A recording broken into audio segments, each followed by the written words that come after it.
క్రితం కోవూరులో జరిగిన వైసీపీ కార్యకర్తల సమావేశానికి సంబంధించి ఆ రోజు ప్రసన్నన్న పిలుపు మేరకు ఆ ప్రోగ్రాంలో హాజరవటం జరిగింది. ఆ రోజు ప్రసన్నన్న స్థానిక శాసనసభ్యుల గురించి ఏదో కొన్ని మాట్లాడాడని, మాట్లాడిన దానికి గాను మాట్లాడిన రాత్రే ప్రసన్నన్న ఇంటి మీదకి భారీ ఎత్తున ఆయన మీద దాడి చేయటం, ఒక రకంగా ఆయన నుంటే హత్యా ప్రయత్నం లాగే కూడా ఒక పెద్ద సంఘటన జరగటం జరిగిన నెక్స్ట్ రోజు సాయంకాలం పోయి ఆ రోజు ప్రసన్నన్న మీద కేసు కట్టడం కూడా జరిగింది. ఆ స్థానిక శాసనసభ్యురాలు పోయి కేసు కట్టడం జరిగింది. ఆ రోజు ఎఫ్ఐఆర్లో ఒక ప్రసన్నన్న పేరు మాత్రమే ఈ విధంగా పలానా నన్ను మాట్లాడటం జరిగింది, తన ప్రతిష్టకు భంగం కలిగిందని చెప్పి కంప్లైంట్ ఇవ్వడం జరిగింది. తర్వాత మేము కూడా పోయి ఆ దాడికి సంబంధించి అందరం కూడా మా పార్టీ సభ్యులు ప్రసన్నతో కలిసిపోయి కూడా మాట్లాడటం జరిగింది.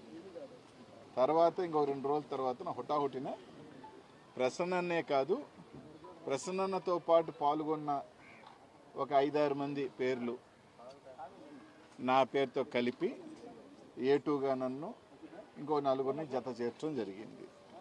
దేనికంటే ఆయన పాల్గొన్నందుకు మేము కింద కూర్చొని నవ్వామని, మేము పాల్గొన్నామను దాని మీద మళ్ళీ ఇంకొక ఎఫ్ఐఆర్ కట్టి మా మీద కేసులు కట్టడం జరిగింది.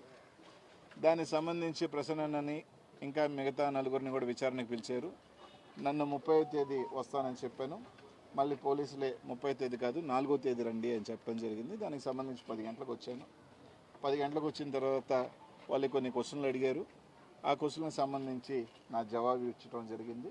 ఇచ్చిన తర్వాత 4 గంటలకి, అంటే దాదాపు 10 గంటలకు వెళ్ళి 4 గంటల దాకా 6 గంటల సేపు వాళ్ళు ఇవ్వాల్సిన ఇచ్చి మనం చెప్పిన తర్వాత ఇంకా మిమ్మల్ని వెళ్ళమంటం జరిగింది. కానీ ఏంటంటే ఇంకెక్కడైనా ఇంక నుంచి రాజకీయాలలో ఎవరైనా వేదిక మీద మాట్లాడుతుంటే ఇంకా నాకు తెలిసి వేదిక ఎక్కేదానికి కూడా, ఎందుకంటే ఆయన ఏం మాట్లాడతాడో వేదిక మీద ఉన్న వాళ్ళు తెలియదు పాపం.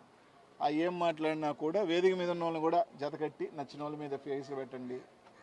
ఎందుకంటే ఆ రోజు వేదిక సభా ప్రాంగణంలో ఒక 1000 మంది పైగా ఉన్నారు. 1000 మంది కూడా నవ్వటం జరిగింది, కొందరు చప్పట్లు కొట్టడం జరిగింది, కొన్ని వేలాలు వేయటం కూడా జరిగింది. ఒక 1000 మంది ఒక్కసారి ఒక భావోద్వేగంతో హర్షధ్వానాలతో నవ్వినప్పుడు తప్పకుండా అందరం కూర్చున్నప్పుడు నవ్వుతారు.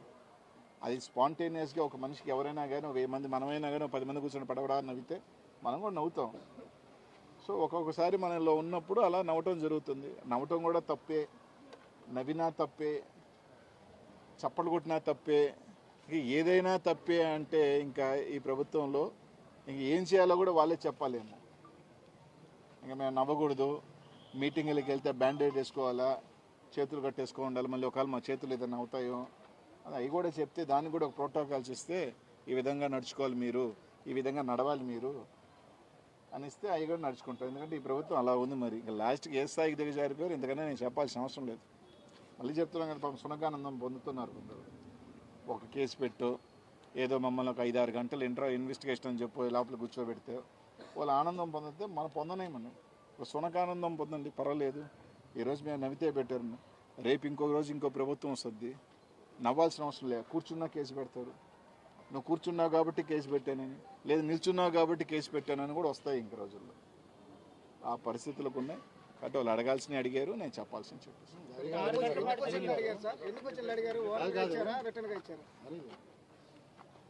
మాట్లాడిన ఆయన 3 గంటలు చేశారు, మీరు చెప్పారు.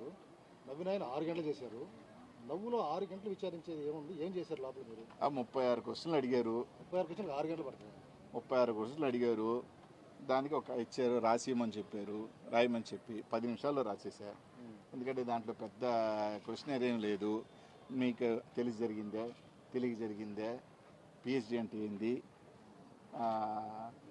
మౌంట్ రోడ్లో పిహెచ్డి ఉందే, ఇంకో దగ్గర పిహెచ్డి ఉందే, రేణిగుంటలో పిహెచ్డి ఉందే, ఇట్లాంటివన్నీ అడిగారు. నాకు తెలిసినవి తెలుసు అని చెప్పాను, తెలియని చెప్పాను. నువ్వు సమర్థిస్తారా అన్నారు. మీరు ఏకీభవించారా, ఏదో మాట్లాడారు కదా అన్నారు. నెక్స్ట్ రోజు ప్రసన్న కుమార్ రెడ్డి నేను ఏమన్నానని వివరణ ఇచ్చారు, దానికి సంబంధించి సమర్థించానని చెప్పాను. సో నాకు చెప్పాల్సినవి చెప్పాను. వ్యక్తిగత విభేదాలు మాకేం లేవని చెప్పాను. వాళ్ళు అడిగిన చెప్పాను, వచ్చాను. చెప్పాను కదా, పాపం వాళ్ళు సునకానందం పొందాన 6 గంటల సేపు మేము కూర్చోబెట్టాం. అనిల్ నువ్వు చెప్పినట్టు ప్రశ్న 3 గంటలు కూర్చోబెడితే నా మీద 6 గంటలు కూర్చోబెట్టినందుకు ఏమో నా మీద ప్రేమ ఎక్కువేమో, నా మీద అభిమానం, ప్రేమ, కొంచెం చనువు ఎక్కువేమో. వాళ్ళకి తెలుసు కదా, వాడు వీడు దొనపోతూ అని తిట్టి అంత ప్రేమ నా మీద ఉంది కాబట్టి 6 గంటలు ఎక్కువ కూర్చోబెట్టారు. అంటే ఓన్లీ నవ్వుకు సంబంధించారా ఇంకా ఆమె మీద మాట్లాడేదాన్ని చేశారు? ఏది ఓన్లీ నవ్వినందుకే మాట విచారించారా? అంతే కదా, అంటే నవ్విన దానికి కాదు, అంతా టోటల్ అంతా ప్రశ్న కుమార్ రెడ్డి అన్నది మీకు తెలుసా, ఆయన తెలుసా అని అడిగే దానికన్నించి సమాధానం చెప్పాను. ఈ కేసుకు సంబంధించిన అంశాలు ఏమైనా ఉన్నాయి? ఈ కేసు అంటే అదే సంబంధం లేకుండా కొన్ని అంశాలు అది కదా. కేసుకి సంబంధం లేని అంశాలు అంటే పెద్దగా ఏం లేదు. మీ అధిష్టానం అదే సజ్జల రామకృష్ణారెడ్డి అని ఏదో మాట్లాడాడని అదో క్వశ్చన్ అడిగారు, దానికి దీనికి సంబంధం ఏం లేదు. మీ పార్టీతో చర్చించారంటే పార్టీ చర్చించలేదు, అంతే. అంత మించి కేసుకి ఏం లేదు. ఆ కేసులోనే పీజీ అంటే ఏంది, పీజీ అంటే ఏంది, బోర్బాబు అంటే ఏంది, ఆయన చంపేస్తున్నారంట కదా, ఇవన్నీ ఏదో అడిగారు. నాకు తెలియదు అని చెప్పాను. ఆయన ఏ ఉద్దేశంతో మాట్లాడాడో నాకు తెలియదు కాబట్టి నాకు తెలియదు అని చెప్పాను. పీజీ అంటే చెప్పారా? పిహెచ్డి అంటే ఏంది అని అడిగారు. పిహెచ్డి అంటే మామూలుగా గ్రాడ్యుయేషన్ తర్వాత చేసే ఒక ఎడ్యుకేషనల్ కోర్సు. కానీ ఆయన ఏ ఉద్దేశంతో అన్నాడో నాకు తెలియదు కాబట్టి అది నాకు తెలీదు, ఆయన అడగాల్సిందే తప్ప అని చెప్పాను. ఎందుకంటే ఎవరి మనసులో ఏమన్నా ఉందో వాళ్ళు చెప్పాలి, కానీ నీ మనసులో ఏముందో పక్కన నాకేం తెలుస్తుంది?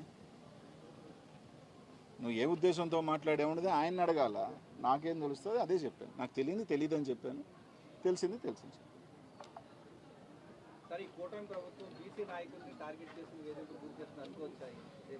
నేను అంతేగా 3 గంటలు నుంచి 6 గంటలకు నా మీద ప్రేమ ఎక్కువ చూపించారంటే ఇంకంతేగా. సంబంధం లేని దాన్ని తీసుకొచ్చి అన్నిటికీ ఏదున్నా కూడా అనిల్ కుమార్ యాదవే గుర్తొస్తుంటాడు చాలామందికి ఈ జిల్లాలో. ఏదున్నా తీసుకొచ్చి అట్టు తీసుకెళ్ళి అనిల్ కుమార్ యాదవ్కి అంటగట్టండి, ఏదున్నా అంటగట్టండి. ఆ వేదిక మీద ఉన్నప్పుడే ఎవరిని పేరు మీద పెట్టాలో, ఎవరి మీద పెట్టలేదో, ఎవరి మీద పెట్టారన్నప్పుడే తెలిసిపోయింది కదా టార్గెట్ ఎవరని. అందుకని ఇంక చెప్పేది 36 ఇచ్చారు.